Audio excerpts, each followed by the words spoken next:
Hello, I'm D.D.D Destroyer, and this is a short tutorial on the basics of commanding. The commander is the single most important player in your team, and a lot of his decisions have great impact on the game. At the same time, commander gameplay is vastly different to any other players and requires learning from the ground up. I strongly recommend not even touching the command vehicle until you are familiar with all other aspects of Empire's mod. Well, for starters, these are the command vehicles. This is the Northern Faction command vehicle, and this is the Brunodi Empire one. Whichever team destroys the opponent's command vehicle wins, so keep yours safe at all cost. Now let's show off the commander interface. Enter the command vehicle like you would any other vehicle, and once inside, press F2 to enter command view. Welcome to the RDS part of Empires. From here you can perform all commander actions which are crucial for the game. So let's go around the interface. First off, here's the Units tab. This one shows all players, vehicles, buildings, and squads on your team.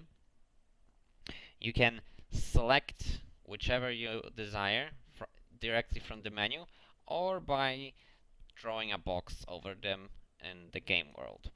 I'm going to select our engineer here. You can see some information about him from this screen. It's like their ammo, their class, their health.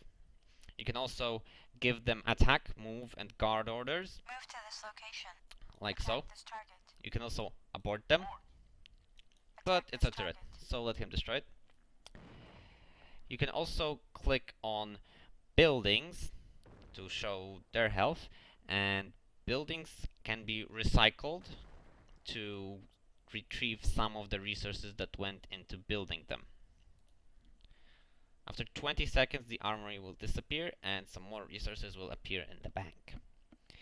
Next up is the building menu.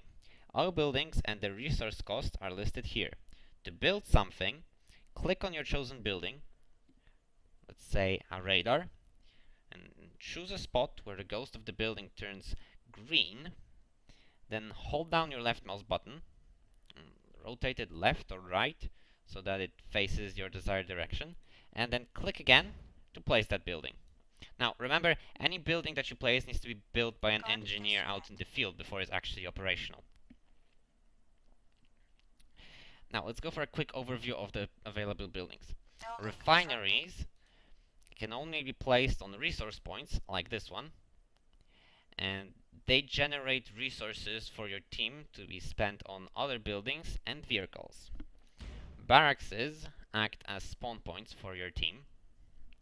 Armories resupply ammo for infantry and vehicles and contain healing boxes that allow infantry to heal up. Repair stations allow your tank drivers to repair their vehicles and to recustomize them with new weapons and armor. A vehicle factory, like the one here, allows you to build vehicles for your team. Walls are pretty self-explanatory. MG turrets attack infantry, and ML turrets attack buildings and vehicles. Next up, we have the factory screen. This screen allows us to cycle through all vehicle factories that we have placed by clicking the right number on the drop-down box and then clicking show that made this factory. You can also build vehicles from this screen.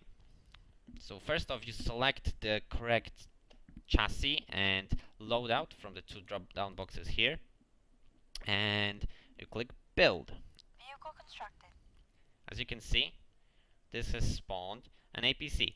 Now, our engineer here is going to get in it and drive out of the base. In order to customize the tanks that you place, just open the vehicle customization menu as if you were a normal infantry player. There is also a checkbox that allows you to restrict and unrestrict vehicle creation. Simply uncheck this box to restrict and check again to unrestrict. When the vehicle factories are restricted, only the commander and players with enough wages can build tanks. Right. Next up is the research screen. The research tab gives access to the research tree right here. You need to have a radar, which is placed over in the middle of our base, in order to conduct any of the research here. Research is key to winning an Empire's game. In order to start research, you have to select one of the unresearched items. They have a red outline on the hexagon, and then you click the research button. Now, when the time for the research runs out, the research is complete and you can select a new one.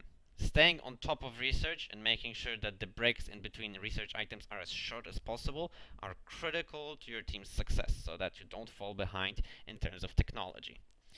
Alright, that's it for the commander features. You can leave the command view at any point in time by clicking the logout tab or pressing the E key. This puts you back in the driver's seat of the command vehicle. To leave the CV, press E again. You can return to the command view at any point in time by hitting F2 again. Like so. These are the absolute basics of being a commander. There's a lot more to commanding than a short tutorial such as this one can convey.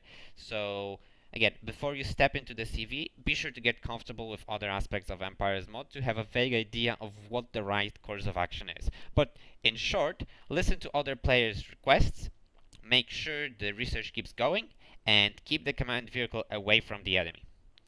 And this is it for the tutorial. If you would like to check out my other tutorials, click on the appropriate annotations on the screen, and if you'd like to read the full Empire's mod manual, click the annotation on the right. Thank you for watching.